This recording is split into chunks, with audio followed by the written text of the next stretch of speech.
Hello dear students, मैं आपको third year में एनएमआर का एनएमआर के पार्ट सेकंड का आज हम बात कर रहे हैं, जिसमें हम आज पढ़ेंगे कि किसी न्यूक्लियर मैग्नेटिक रेजोनेंस स्पेक्ट्रा को हम किस तरह इंटरप्रेट करेंगे या किस तरह उसको एक्सप्लेन करेंगे, है ना। पार्ट फर्स्ट में हमने पढ़ा था कि इंट्रोडक्शन पढ़ा था उसके कि एनएमआर कैसे होता है ना, क्या होता है एनएमआर और ये किस तरीके से स्पेक्ट्रा बनते हैं।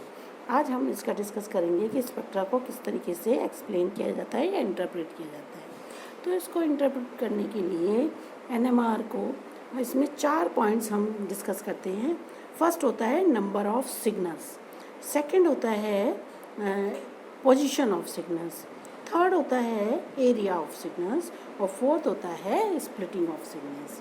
तो फर्स्ट हम डिस्कस करेंगे नंबर ऑफ सिग्नल्स। जैसा कि आप देख रहे हैं कि जब किसी गिवन रेडियो फ्रीक्वेंसी पर किसी मॉलिक्यूल्स में जो प्रोटॉन्स होते हैं, जब वो डिफरेंट केमिकल एनवायरनमेंट में होते हैं या स्टीरियोकली डिफरेंट होते हैं, तो वो डिफरेंट मैग्नेटिक फील्ड्स पर एब्जॉर्ब करते हैं और सिग्नल्स देते हैं।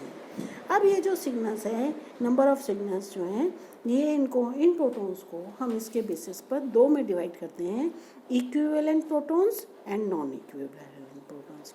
इक्विवेलेंट प्रोटॉन्स किसी मॉलिक्यूल में वो प्रोटॉन्स जो सेम केमिकल एनवायरनमेंट में होते हैं, तो वो सेम ही मैग्नेटिक फील्ड पर एब्जॉर्ब करते हैं। यानी कि एनएमआर स्पेक्ट्रा में ऐसे प्रोटॉन्स एक सिंगल सिग्नल देंगे, तो हम ऐसे प्रोटॉन्स को हम कहते हैं इक्विवेलेंट प्रोटॉन्स। एग्जाम्पल के लिए जैसे कि मीथेन है, मीथेन में हम जानते हैं चारों प्रोटॉन्स एक से हैं, केमिकली भी और स्टीरियोकेमिकली भी। तो इसलिए उनका जब हम मीथेन का एनएमआर स्पेक्ट्रा लेंगे तो उसमें सिर्फ एक ही सिग्नल आएगा।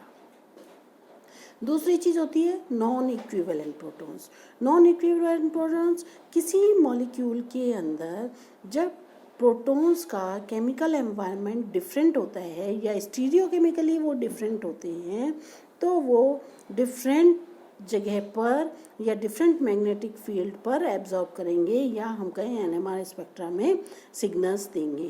तो ऐसे प्रोटॉन्स को हम क्या कहते हैं, नॉन इक्विवेलेंट प्रोटॉन्स। इसको आप एग्जांपल्स में देखिए, जैसे कि ये हमारा है इथेन मॉलिक्यूल,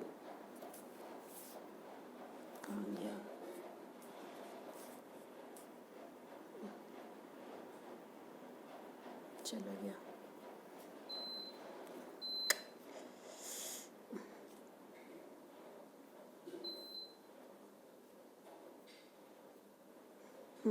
जैसे ये है हमारा इथेन मॉलिक्यूल, है ना।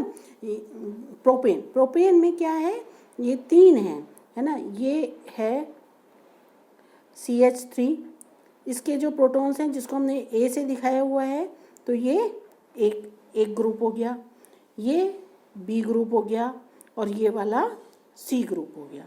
तो इस तरह A और ये फर्स्ट एंड थर्ड ये दोनों सेम हो गए, तो ये एक सिग्नल देंगे और ये वाला एक सिग्नल देगा। यानी कि हम प्रोपेन मॉलिक्यूल में जब हम सिग्नल लेंगे, स्पेक्ट्रा लेंगे, तो स्पेक्ट्रा में ये बंद कहाँ से होगा,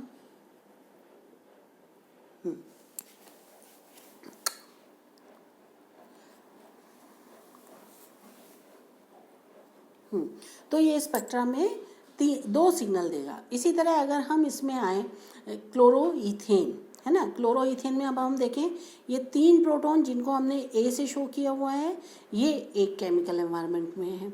B वाले जो CH2 पे हैं, इसको हमने B से ऊपर शो किया हुआ है, तो ये एक अलग एनवायरनमेंट है। तो अब हमें कितने सिग्नल मिलेंगे, 2 सिग्नल मिलेंगे।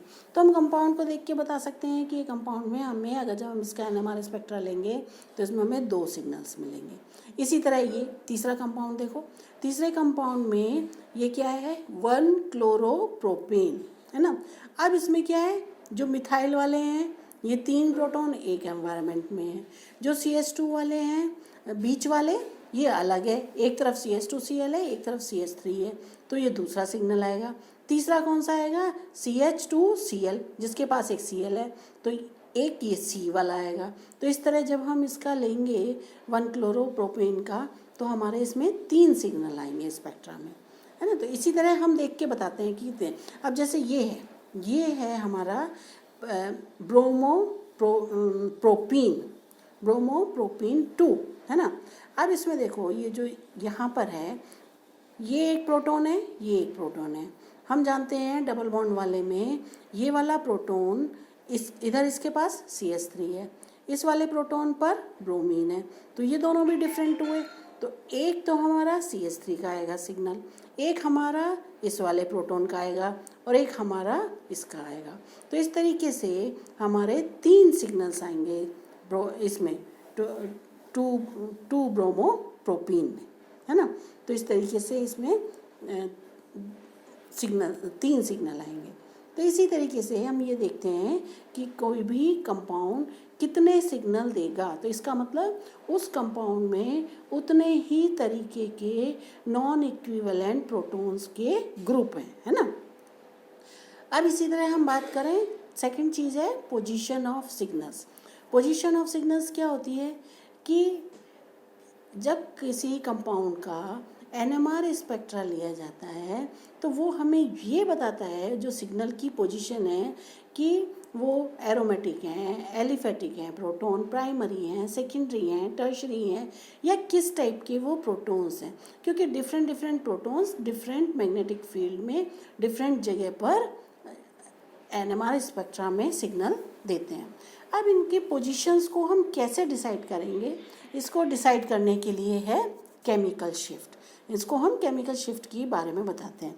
तो केमिकल शिफ्ट कैसे होती है, केमिकल शिफ्ट क्या है, केमिकल शिफ्ट है difference in the position of spectral signal of a different hydrogen atom from that of arbitrary chosen standard. यानी कि हम क्या करते हैं, जब किसी कंपाउंड का स्पेक्ट्रा लेते हैं तो उसको जब हम NMR ट्यूब, एक ग्लास की ट्यूब होती है जिसमें हम अपना सैंपल लेते हैं, उसमें एक स्टैंडर्ड डालते हैं जिसको हम TMS कहते हैं, और उस स्टैंडर्ड का जो सिग्नल होता है उसको हम NMR स्पेक्ट्रा में हाईएस्ट मैग्नेटिक फील्ड पर मानते हैं और उसको 0 ppm पे शो करते हैं। अब जितने भी सिग्नल आएंगे उस स्टैंडर्ड सिग्नल के लेफ्ट में आएंगे, है ना। तो लेफ्ट में आएंगे तो उससे क्या होगा, यानी कि उससे लोअर फील्ड में ही आएंगे। तो ये जो पूरे वैल्यू होती है इनको 10 उसमें डिवाइड किया हुआ होता है जिसको हम ppm कहते हैं। तो जो स्पेक्ट्रा होता है उसमें 1 2 3 4 5 ऐसे करके ppm होते हैं, और टॉ वैल्यू में जो स्टैंडर्ड की वैल्यू होती है वो 0 होती है। तो उसके लेफ़्ट में जितने भी होंगे उधर से स्टार्ट होता है, लेफ़्ट से राइट से लेफ़्ट की तरफ, कि 1 2 3 4 ऐसे करके बढ़ता जाता है शिफ्ट। तो इसको हम केमिकल शिफ्ट कहते हैं। और ये केमिकल शिफ्ट को टॉ वैल्यू जिसको वो ppm में, जिसको डेल्टा वैल्यू कहते हैं, इसको ppm में शो करते हैं। और ये किसके बराबर आती है, HR माइनस HS। तो HR क्या है, रेफरेंस वैल्यू, है ना। HS क्या है, जो सैंपल है हमारा उसका, डिवाइडेड बाय HR, यानी कि रेफरेंस का जो वैल्यू है, मल्टीप्लाइड बाय 10⁶। ये जो है उस कंपाउंड में पर्टिकुलर प्रोटॉन के लिए केमिकल शिफ्ट होती है ना। तो अब ये TMS क्या है, TMS जो है हम एक स्टैंडर्ड यूज़ करते हैं जिसकी की वैल्यू हम 0 मानते हैं, 0 ppm, है ना। तो इसको क्यों यूज़ करते हैं, इसके यूज़ करने के 4 कारण हैं। एक है कि इसमें क्योंकि सभी TMS क्या है, टेट्रा मिथाइल साइलेन, यानी कि सिलिकॉन पर 4 मिथाइल ग्रुप जुड़े हुए हैं। अब ये चारों मिथाइल ग्रुप में क्योंकि एक सा केमिकल एनवायरनमेंट है तो वो एक ही सिग्नल देते हैं और हाईएस्ट मैग्नेटिक फील्ड में देते हैं, जिसलिए इसको हम 0 ppm मानते हैं। दूसरा कारण क्या है, दूसरा कारण ये है कि ये जो कंपाउंड है ये केमिकली इनर्ट होता है। केमिकली इनर्ट होता है तो ये हमारे ऑर्गेनिक कंपाउंड से रिएक्ट नहीं करता, उसकी प्रॉपर्टीज़ को अफेक्ट नहीं करता। नंबर 2, ये सभी ऑर्गेनिक सॉल्वेंट्स में सॉल्युबल होता है, सभी ऑर्गेनिक सॉल्वेंट्स में ये मिक्स हो जाता है और इसका बॉइलिंग पॉइंट कम होता है, जिससे कि इसको हम सैंपल से बाद में एवापोरेट करके बाहर निकाल सकते हैं। तो इस तरीके से हम TMS यानी कि टेट्रा मिथाइल साइलेन का यूज़ करते हैं स्टैंडर्ड के लिए। लेकिन इसमें एक ड्रॉबैक है कि जो टेट्रा मिथाइल साइलेन है ये सिर्फ ऑर्गेनिक सॉल्वेंट्स में मिसेबल है, यानी कि नॉन पोलर सॉल्वेंट्स में, और हमारे कुछ ऑर्गेनिक कंपाउंड्स जो कि नॉन पोलर सॉल्वेंट्स में सॉल्युबल नहीं होते तो उनके लिए पोलर सॉल्वेंट्स की ज़रूरत होती है। तो उसके लिए हम दूसरा स्टैंडर्ड यूज़ करते हैं DSS 2,2-डाईमिथाइल 2-साइलोपेंटेन 5-सल्फोनिक एसिड, ये इसका पूरा नाम है और शॉर्ट में कहते हैं DSS। तो हम इसको यूज़ करते हैं। एक चीज़ और यहाँ नोट करने की है कि जो केमिकल शिफ्ट है इसको हम दूसरे एक और स्केल में रिप्रेजेंट करते हैं जिसको हम बोलते हैं टॉ वैल्यू, है ना। ये क्या होती है, टॉ वैल्यू 10 - डेल्टा, यानी कि जो डेल्टा, अगर हम डेल्टा में रिप्रेजेंट करते हैं तो टॉ वैल्यू क्या होगी 10 - डेल्टा, कि अगर डेल्टा की वैल्यू 0 है ना, तो टॉ की वैल्यू क्या आ जाएगी 10, यानी कि जो हमारा रेफरेंस है, रेफरेंस कंपाउंड है TMS, उसकी टॉ वैल्यू अगर हम कहेंगे तो वो 10 होगी, जबकि उसकी डेल्टा वैल्यू जो है वो क्या होगी 0 होगी। अब हम बात करते हैं high chemical shift. High chemical shift यानी कि जो सिग्नल हमारे स्टैंडर्ड सिग्नल से जितना ज़्यादा लेफ्ट में होगा वो उसकी वैल्यू उतनी ही केमिकल शिफ्ट उसकी उतनी ही ज़्यादा होगी, या हम कहें जिसकी केमिकल शिफ्ट जितनी ज़्यादा होगी वो उतना ही लोअर मैग्नेटिक फील्ड में चला जाएगा, क्योंकि जो NMR स्पेक्ट्रा होता है उसमें राइट हैंड साइड पे हाई मैग्नेटिक फील्ड और लेफ्ट हैंड साइड पर लो मैग्नेटिक फील्ड होता चला जाता है। दिस है रीजन फॉर केमिकल शिफ्ट। ये केमिकल शिफ्ट होती क्यों है, इसका कारण समझें। ये क्या होता है, this is the screening effect. क्या होता है, external bye electrons around nucleus. क्या होता है, जो न्यूक्लियस है, न्यूक्लियस में हमारे चारों तरफ इलेक्ट्रॉन्स भी तो हैं, तो वो इलेक्ट्रॉन्स भी जब आउटर मैग्नेटिक फील्ड में रखेंगे तो वो एक इंड्यूस्ड मैग्नेटिक फील्ड को प्रोड्यूस करेंगे। तो ये जो इंड्यूस्ड मैग्नेटिक फील्ड अगर हमारे अप्लाइड मैग्नेटिक फील्ड में है कि डायरेक्शन में है तब तो ये उसमें जुड़ जाएगा, और अगर ये अपोजिट डायरेक्शन में है अप्लाइड मैग्नेटिक फील्ड्स के तो क्या होगा, ये कम हो जाएगा।